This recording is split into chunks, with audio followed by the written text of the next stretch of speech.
Hello, friends, and welcome to the June 17th edition of Weekly Witness, Texas Impact's weekly opportunity for mainstream Texans of faith to learn about public policy issues here in the great state of Texas and have a conversation about how you can engage in the process. My name is Scott Atnip, your host and Texas Impact's Outreach Director, and today's episode is being brought to you by Methodist Healthcare Ministries of South Texas. And today, I have to be honest, I'm a little biased. I am really excited to be joined by two United Methodist pastors from the Houston area, Reverend Linda Davis from Boynton Chapel United Methodist Church, and Texas Impact Board Member Reverend Scott Moore is part of a new Weekly Witness series of conversations we're going to be having focused on racial justice, highlighting clergy from different races from the same faith tradition. But before we welcome Pastors Davis and Moore to the conversation, I want to take a moment at the top to once again recognize the pain that we know you are all feeling as individuals, as families, and as congregations. Y'all, 2020 has been a rough year. Between pandemics and protests, we have all been drained. But that means that now more than ever, we need Texans to be active and engaged, and I want to highlight a couple of opportunities before we get into the conversation today. First, if you need a moment of inspiration, I know I certainly have over the course of the last few weeks, I want to highlight Texas Impact's new webpage that's highlighting Texas clergy addressing issues of racial justice in worship. We have dozens, maybe well over 50 now, sermons and liturgies and songs with Texas clergy addressing this important issue. And it has certainly been inspiring to see the way Texas faith leaders have responded, from preaching to marching. And so I hope that you'll check out that link at texasimpact.org, click on the link that says Witness for Racial Justice, and they might be up, or if not, they will be soon. But both pastors who are joining us today will have sermons highlighted on there. So if you have links that you'd like for us to add to the list, please send those to me at scott@texasimpact.org. But friends, now is a time where we need to go beyond talking. We want to applaud the clergy who are preaching the sermons, but we need action. And so over the course of the next few weeks and months, Texas Impact is going to be talking about advocacy steps that you can take to address racial injustices. But for now, I want to highlight some opportunities relating to voting. Everybody needs to be focused on ensuring that Texans of faith vote and vote safely. And so Texas Impact has launched a Texas Faith Votes campaign, which is also on our website, with 3 different components. First is our pledge to vote.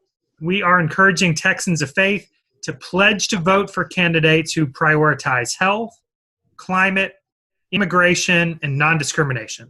So we hope that you'll go to texasimpact.org and sign that pledge, but we also hope that you'll encourage your congregations to promote the pledge and consider having volunteers from your congregation sign up to volunteer to follow up with people who sign the pledge at the appropriate time to make sure that they actually vote. This is going to be a statement that we can make both to our congregations, but also to legislators and the general public, to say that Texans of faith care about these issues and plan on voting. The other 2 components of Texas Faith Votes both have to do with voting safe. We're encouraging congregational vote-by-mail captains to invite everyone in their congregation over the age of 65 and those with health concerns to apply now to vote by mail, both for the July election and the November general election. We want to make sure that as many people as possible are voting by mail. So if we're in the midst of a pandemic in November, we don't have really long lines of people waiting to vote and potentially getting folks sick. We also hope that those under 65 will consider being poll workers or volunteering to work the polls this November. So go to texasimpact.org, check out the Witness for Racial Justice resources and the Texas Faith Votes opportunities, and let me know how you plan on promoting safe voting in 2020. Y'all, this is an important time for Texans of faith to raise our voices.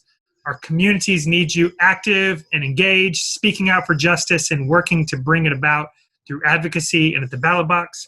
So let's covenant together to make that important change. So with that, again, I am excited to welcome to the conversation Reverend Linda Davis and Reverend Scott Moore. Linda, Scott, thank you so much for being here. Glad to be here. Hey, so full disclosure, so everybody knows, these are two of my favorite people. Linda and I co-chair the Texas Conference Committee on Religion and Race, and Scott is a Texas Impact board member who I think has been on Weekly Witness more than any person that's not on staff. So I am excited about this conversation and hope y'all enjoy it too. So we'll start with Linda on this next one, and then turn to Scott. So we have all seen the images of racial injustice, and it seems like every day something new is being brought to our attention. I don't even know if I can keep track of everything that's happened in the last month now. It just keeps piling on. And we've seen people respond by preaching sermons. We've seen the protests. And Linda, you've had a few weeks to process this. How are you personally processing what's going on in the world right now? I am personally angry. I have had to just sit with my anger so that I can hear the fire in my belly to enable me to make constructive measure rather than take a destructive action. I had to think about what am I required to do and say to the people of my congregation, my friends, my community, my acquaintances, my brothers and sisters who do not look like me. We've been fighting this sin of racism for over 400 years. And now in the midst of a health pandemic, where Black people make up 13% of the US population and account for 24% of COVID-related deaths.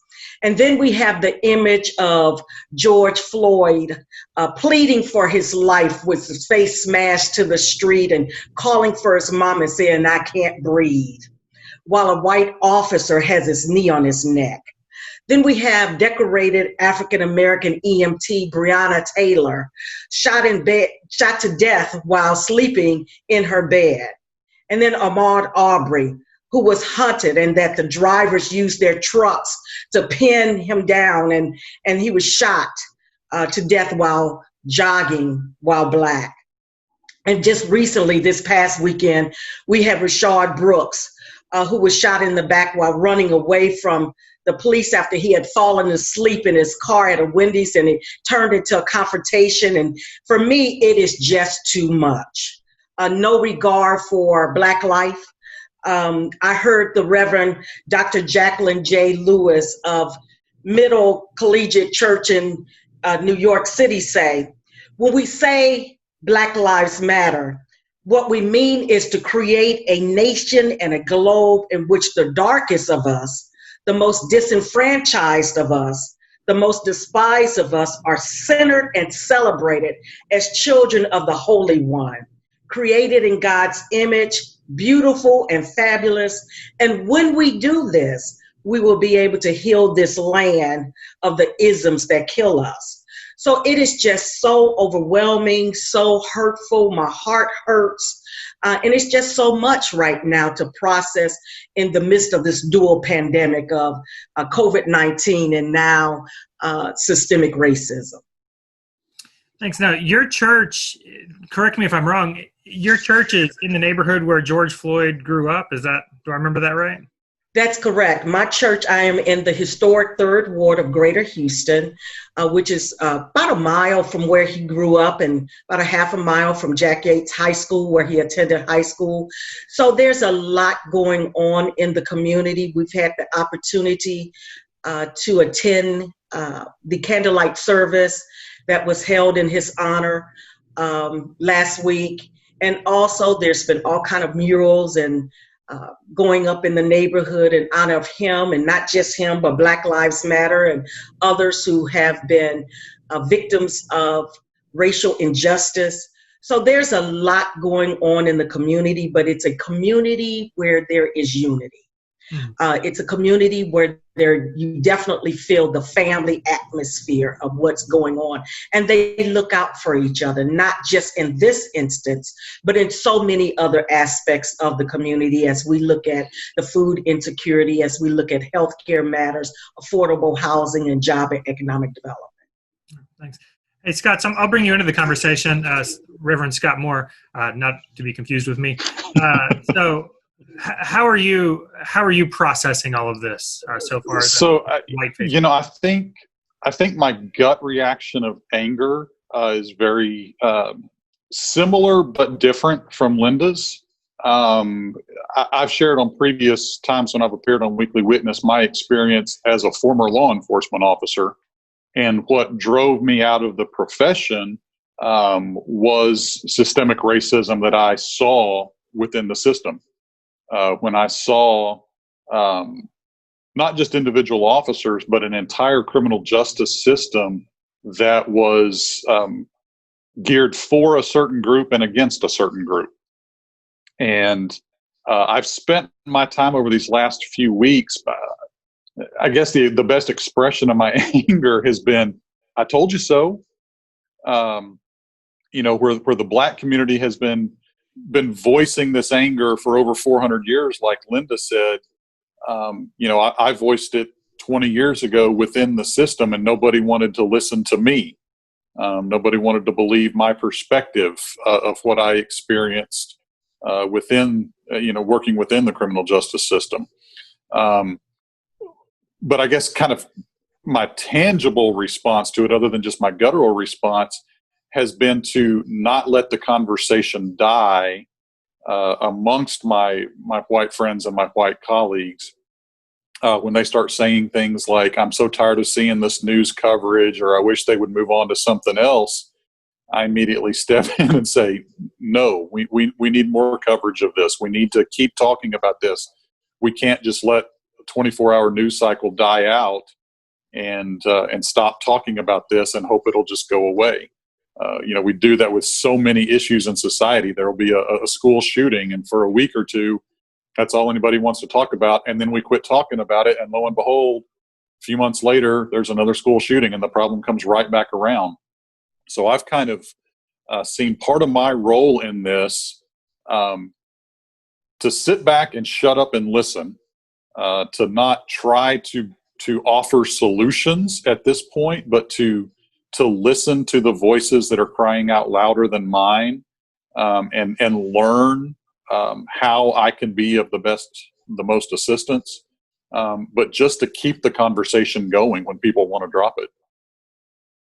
I think that's helpful. I wonder, you mentioned that you've been having these conversations with colleagues, and I'm sure both of you have either been talking with other clergy colleagues or seeing, things on social media. How do you think congregations, or the quote unquote, broader church, how do you think we're responding, or what else should we be doing?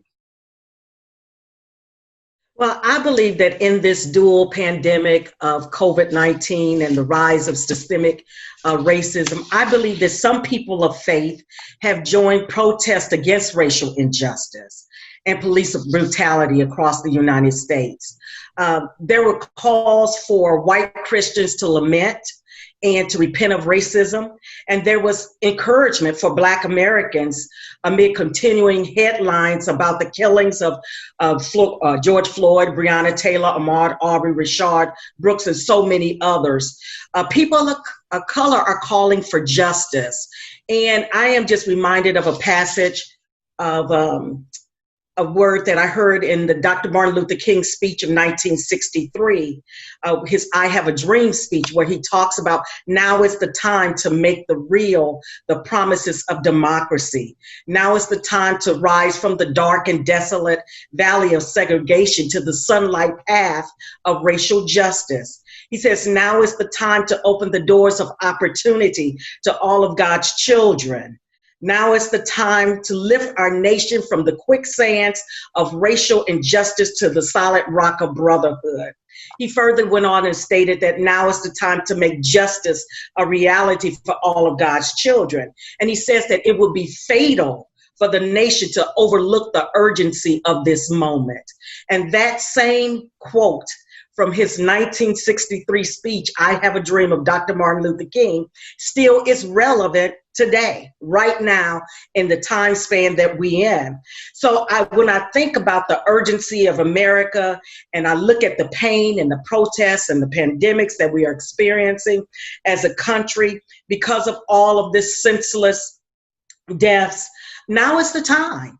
Now is the time to rewrite the narrative of race and power in the country, to speak the language of the unheard in a way that brings true equity and equality to this country, and justice for all. And to all and for all. It is now time to be transformative change agents, to understand the effects affecting our communities, our city, our state, and our government, to talk about police reform, to talk about affordable housing, quality education, economic opportunities and jobs, and quality healthcare. Now is the time, really, for all of us to speak truth to power with boldness and with clarity. So as we look at what congregations can do, it's some of us are not, everyone does not have to go out and protest, but there are some things that congregations that can do to help us with reference to bringing equality for all. And some of it is dealing with the subject of education. We know that some of our students, our children, are just being passed along without approval, proficiency exams, because they have not finished school this year because of COVID. We know that many of them may not have computers. So some of the things that churches can do is to help by setting up computer labs and different things like that. Many of us are dealing with the food insecurities in our communities and all over the world, actually, all over the United States, as it relates to making sure that there's enough food for people to eat. During this time, let's push, as African Americans, the interest rate is between 0 and 2%. Let's push for home ownership, and that can help to reverse the stem of gentrification. And we all know that voting is key. We need to make sure that we register people to vote and educate them about voting, and making sure, though, that they don't just vote from the top down, but making sure that they understand who their judges are, the state attorneys, city council members, and understand that the philosophy and the conviction and what the voting records say of the persons that we elect into office. So there's many things that congregations can do during this time that will help us to move forward as we come together to try to have a conversation and dialogue about racial injustice. How do you feel that congregations are doing so far? Are you doing all right, or you still hope to see more? Well, one of the things that we're struggling with is in the midst of COVID, there's a lot of things that cannot happen in person. But I do believe that many congregations are doing what they can when we have in-person gatherings by social distancing and wearing masks and different things like that. I also believe that congregations are doing a great job of having town hall meetings via Zoom, whether they do them live or whether they do them pre-recorded on Facebook or YouTube or any other social platform. So I believe that many congregations have stepped up and are doing some things to help people to understand where we are during this time. Right. Scott, how do you think we're doing so far, and what can we be doing? Yeah, so the quick answer to the two parts of that question from the white church perspective are, in general, we're doing nothing, and we should be doing everything. Mm-hmm. It's been said that Sunday morning is still the most segregated hour in America, and we still have Black churches and white churches and Hispanic churches. And I've had the good fortune to be in ministry with Linda for several years, and with several other African American pastors, and I follow what they're doing. I follow what Boynton's doing. I follow what Trinity East is doing, and I think that overall, a large number of our white churches across denominations, short of mentioning it during a prayer on Sunday morning, are just sort of sitting back and trying to let the Black church handle it. And I think that part of that is because to some degree we feel like like I said earlier, it's not our job right now to step in and try to solve this issue, but to partner with them and not offer the white solution, but to listen and learn and figure out how we can help implement the solutions that the communities of color feel need to come about. But I think part of it is also just fear.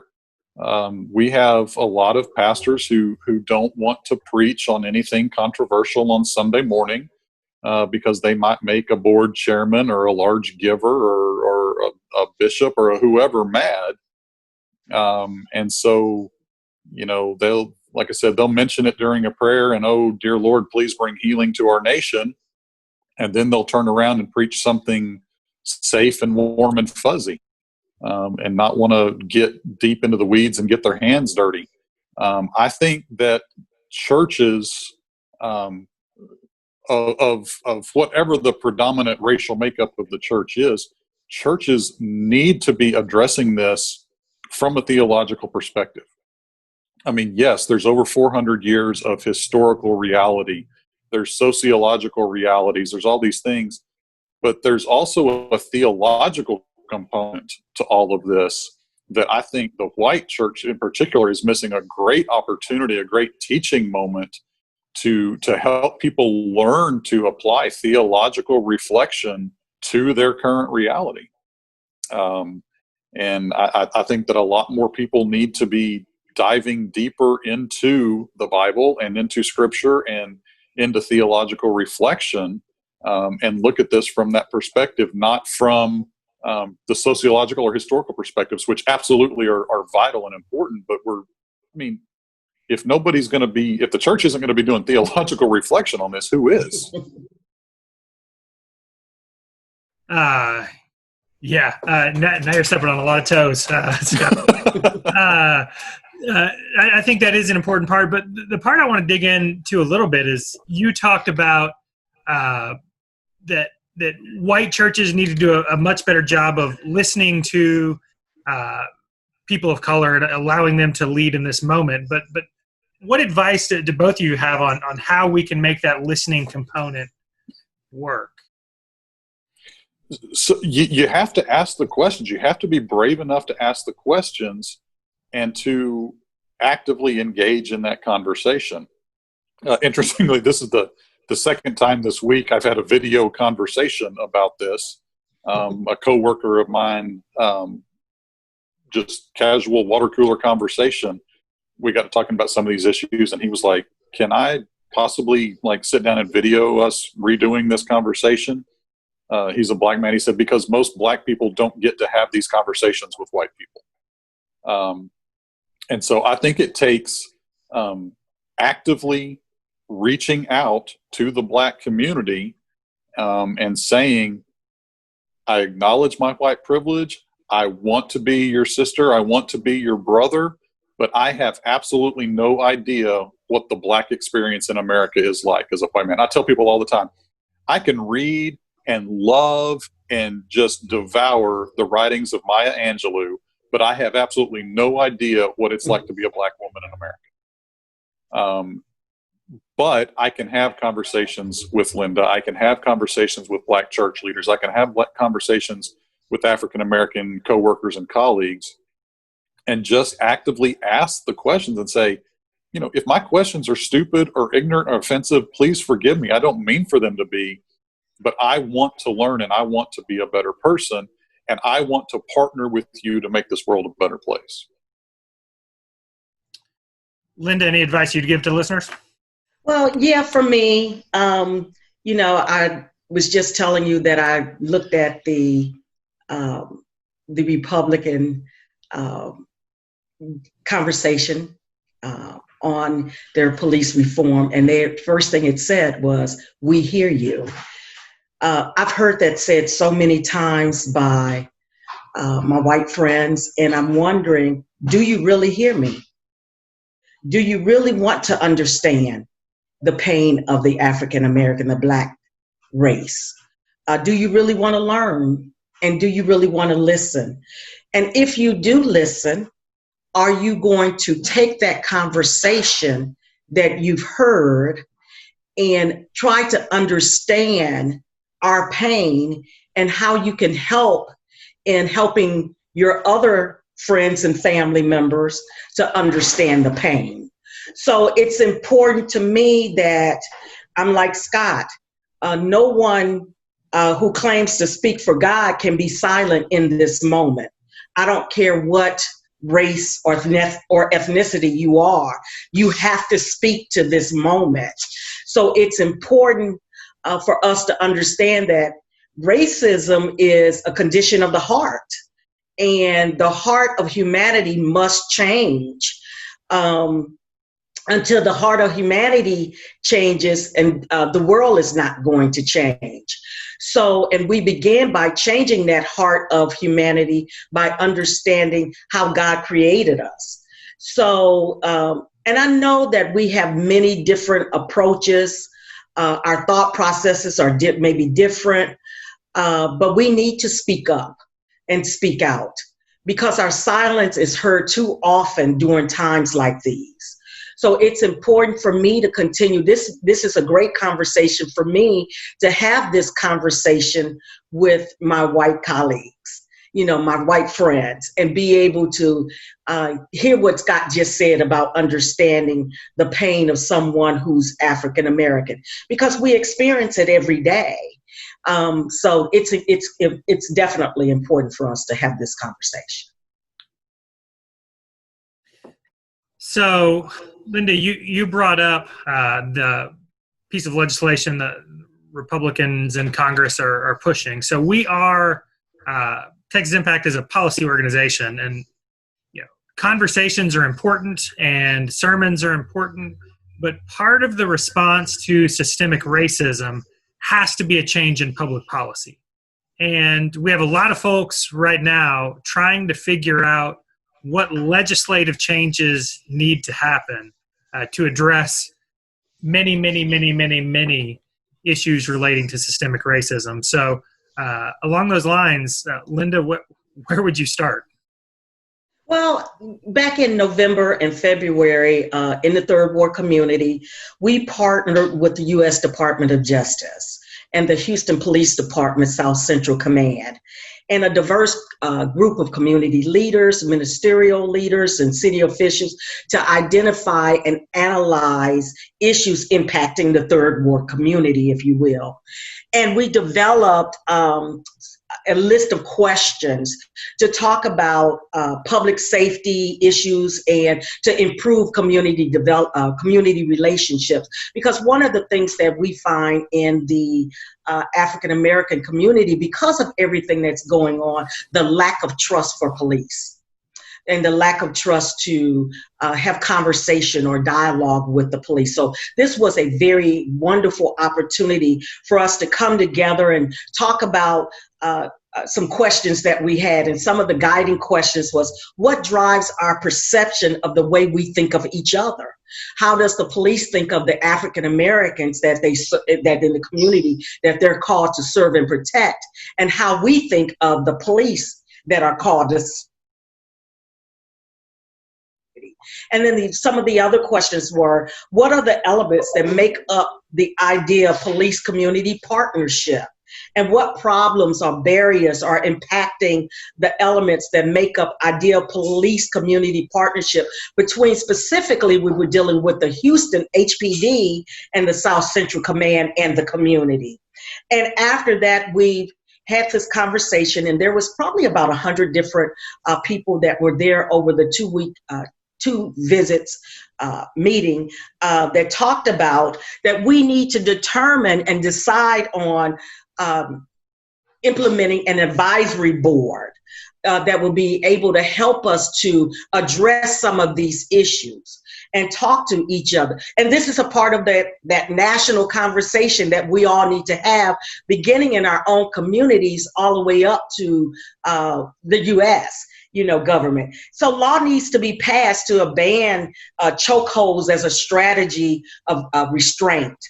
There needs to be reform. There needs to be accountability and transparency in our police departments. So we need to have a conversation, and we need to start at the grassroots. Boots on the ground is important in helping us to understand systemic racism. So it's key for us to start there. All right, Scott, thoughts on that?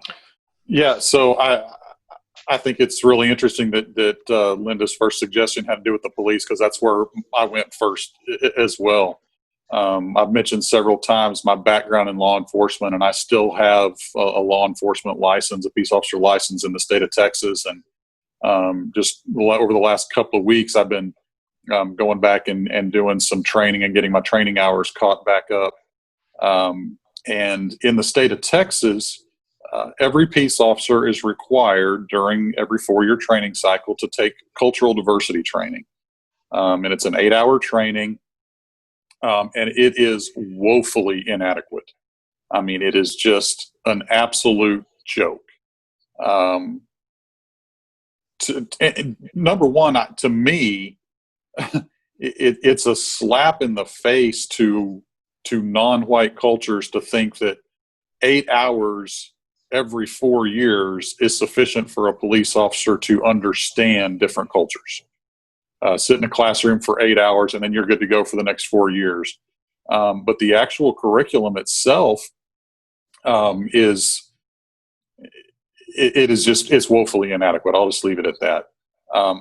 There needs to be a higher standard of training for police officers regarding interacting with people of different cultures, much more than 8 hours every 4 years. The other side of that is, once you reach the higher levels of police certification, you don't have to take it at all. It's completely up to you what you take for your CE credits. And cultural diversity is not a required training. Back in, I believe it was 2016 or 2017, at the Texas Annual Conference annual meeting, Dr. Maria Dixon Hall gave a keynote on cultural intelligence. Mm-hmm. And the difference between cultural intelligence and cultural diversity. And it's not enough to be trying to train police officers to just recognize that there are differences between cultures. You have to take the next step and help them understand how to intelligently interact with people of other cultures.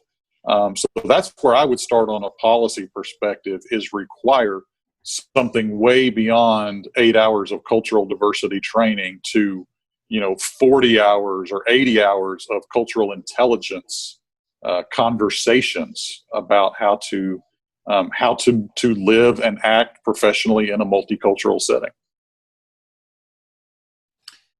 So a lot of good ideas there that I think we can all chew on some. So I'll give you all a chance to wrap it up and kind of give us your closing thoughts, and let us, folks always ask, what do you want us to do? Right? So I'll give each of you a chance to just kind of let listeners know what you hope they'll do moving forward. We'll start with Linda. Okay. BMCR, Black Methodist for Church Renewal, just came out with a call to action.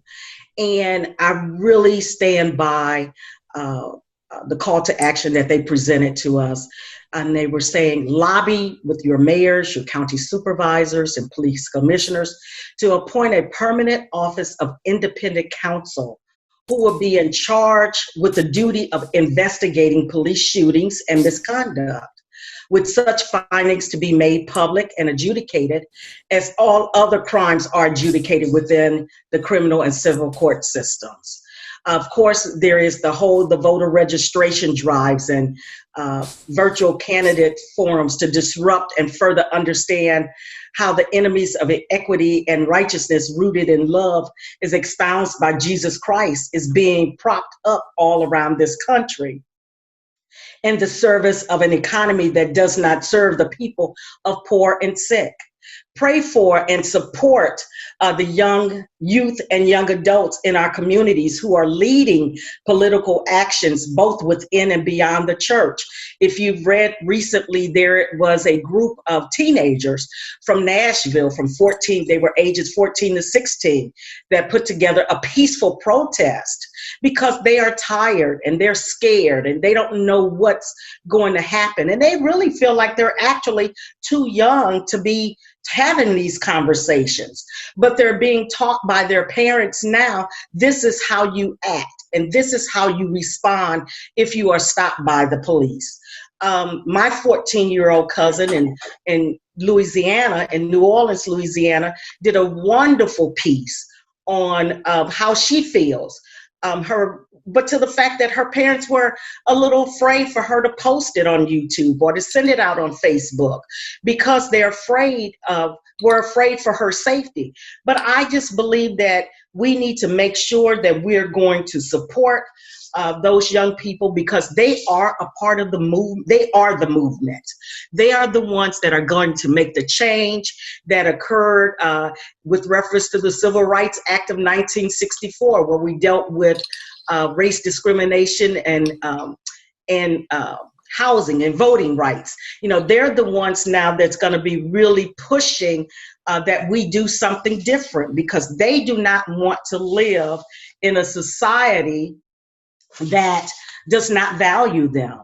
And I am just reminded of a passage of scripture found in Psalms 85 that has just really been speaking to my heart. It says, and I pray this is my prayer, that we pray that a day will come when love and truth will meet and justice and peace will kiss. So justice for me is being able to show the younger people generation that there is a gleam of hope. And I'm hoping that we will support them in their endeavors and be able to give them sound counsel. So that's where I am right now. All right, Scott, closing thoughts. What do you hope folks will do next? Listen to Linda. No, seriously. Yes. I mean, you know, when I was preparing for this, I went back to James 1:19. We should be quick to listen, slow to speak, and slow to anger. So I think everyone needs to be quick to listen and listen to the voice of the Black community. Listen to what they are telling you needs to be done to address this issue. And if they are telling you something that makes you uncomfortable, that's probably a good thing, and you need to examine why it makes you uncomfortable, and then you need to have the courage to do it. Listen to Reverend Davis. Listen to Reverend White at Trinity East. Listen to Dr. Cosby at Wheeler Avenue. They are the people that have experienced and are experiencing this pain in a way that white people do not know and do not understand. Listen and learn and be their ally and do what they need you to do. I think that is a good word. I also agree that we should all listen to Linda all the time. You two are, if you were not my friends, you wouldn't say that. No, I'm just kidding. We know wise words when we hear them. Right. So, hey, I really appreciate y'all taking the time today, and I want to give y'all a chance to have some shameless plugs. Anything y'all want to promote to our listening audience today? Linda, you got anything? Well, we're doing a wonderful job at Boynton with reference to providing food for persons within our community. So I want to give Boynton a shout out for continuing to do that. We have been providing having food pantries at least once a week and serving those within the community. So we're really excited about what we've been doing there. Also, I will be on a webinar with the University of Houston with reference to talking about food insecurities and what we're doing in that regard. So I'm excited about what's happening in the Third Ward community. All right. Thank you. Sounds exciting. Scott, anything you want to plug? Yeah. So I know that we have more than just United Methodists listening. But for those of you who are clergy in whatever denomination, we need really brave, really talented people to lead our churches through trying times. Be bold and be brave. But as far as a plug goes, there are other expressions of ministry besides in the local church where you can do a lot of good.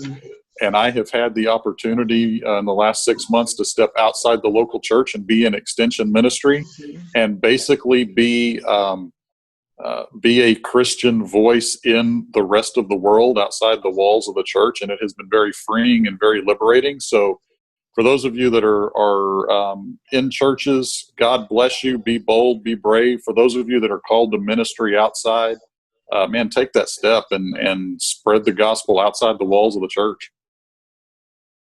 All right. Well, thank you both so much. This has been a good conversation, and I'll say I don't usually go back and listen to the podcasts after they've been posted, spot check some audio and that kind of thing. But I'm going to go back and listen to this one because I jotted down some quick notes. I was like, I want to go back and capture what you actually said. So I really thank you all for the time and for the conversation and for the ministry you're both doing each day. I learned a lot from this conversation, and I hope listeners did as well. So thank you both so much. Thank you for having us. Thanks for the invitation. All right. So friends, I hope you will share this content with your friends and networks. Make sure to subscribe to Weekly Witness and encourage your friends to do the same. Subscribe, do all of those things. And remember that this work is supported by members like you, so make sure that you and your congregation are members of Texas Impact by going to texasimpact.org/join. For those watching on YouTube, you'll now see this is what we do when we work at home. You end up with kids in your lap at the end of the podcast recording modeling their new mask. So there's a plug to go watch the YouTube version so you can see myself. So friends, make sure that you've joined Texas Impact. And I'm going to close this out by saying, we know that these are anxious times, but the world needs the faith community active and engaged. So let's get to work. Thanks, friends.